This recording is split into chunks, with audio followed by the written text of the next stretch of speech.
প্রিয় সরকারি কর্মচারী ভাই ও বোনেরা, আপনারা জানেন যে বাংলাদেশ সরকারি কর্মচারী দাবি আদায় ঐক্য পরিষদের পক্ষ থেকে 2 দিনের কর্মসূচি ঘোষণা করা হয়েছে। 28 এবং 29 তারিখে পে স্কেলের গেজেট প্রকাশের দাবিতে সারা দেশে শান্তিপূর্ণভাবে বিক্ষোভ কর্মসূচি ঘোষণা করা হয়েছে। 29শে জানুয়ারি সারা দেশের প্রতিটি দপ্তরে, প্রতিটি অফিসে, প্রতিটি জেলায়, প্রতিটি উপজেলায়, সরকারি, আধা সরকারি, স্বায়ত্তশাসিত আর্থিক প্রতিষ্ঠান, এমপিওভুক্ত শিক্ষক, নন এমপিওভুক্ত শিক্ষক, প্রাথমিক শিক্ষক, বিশ্ববিদ্যালয় শিক্ষক, আন্তঃবিশ্ববিদ্যালয় শিক্ষক, যারা এই পে স্কেলের সুবিধা ভোগ করবেন, সবাইকে অনুরোধ করব আগামীকালের এই বিক্ষোভ কর্মসূচিতে আপনারা সবাই অংশগ্রহণ করেন। যারা এখনো ঘরে শাড়ি চুরি পরে বসে আছেন, তাদেরকে অনুরোধ করব সেগুলি ফেলে দিয়ে পুরুষ হন। পুরুষ হয়ে নিজের দাবি আদায় করার জন্য, নিজের পরিবারকে ভালো রাখার জন্য, নিজের বাবা মা সন্তানদেরকে ভালো রাখার জন্য, এই পে স্কেলে বেতন পাওয়ার জন্য, নিজের দাবি আদায় করার জন্য প্লিজ আপনারা রাস্তায় নেমে আসুন। নিজের দাবি আদায় করার জন্য নিজে লড়াই করুন।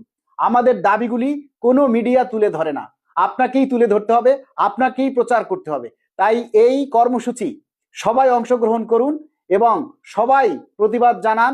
সবাইকে আমরা অনুরোধ করব, সবাই মিলে আমরা মাননীয় প্রধান উপদেষ্টার কাছে অনুরোধ করতে চাই, মাননীয় প্রধান উপদেষ্টা, আপনি শেষ সময়ে একটা এমন নজির স্থাপন করে যান যাতে সারা বাংলাদেশের 22 লক্ষ পরিবার আপনাকে সারা জীবন মনে রাখে। তাই আমরা সবিনয়ে আপনার কাছে অনুরোধ করতে চাই, দয়া করে আপনি নির্বাচনের পূর্বে আমাদের এই পে স্কেল বাস্তবায়ন করে যান।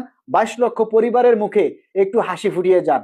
আর পরিশেষে সকল কর্মচারী ভাই বোনদেরকে বলবো, যারা এই পে স্কেলের সুবিধা ভোগ করবেন, 1 থেকে 20তম গ্রেড পর্যন্ত যারাই আছেন, সবাইকে অনুরোধ করব যার যার জায়গা থেকে, যার যার অবস্থান থেকে এই পে স্কেলের গেজেট জারি করার জন্য আপনারা কাজ করে যান।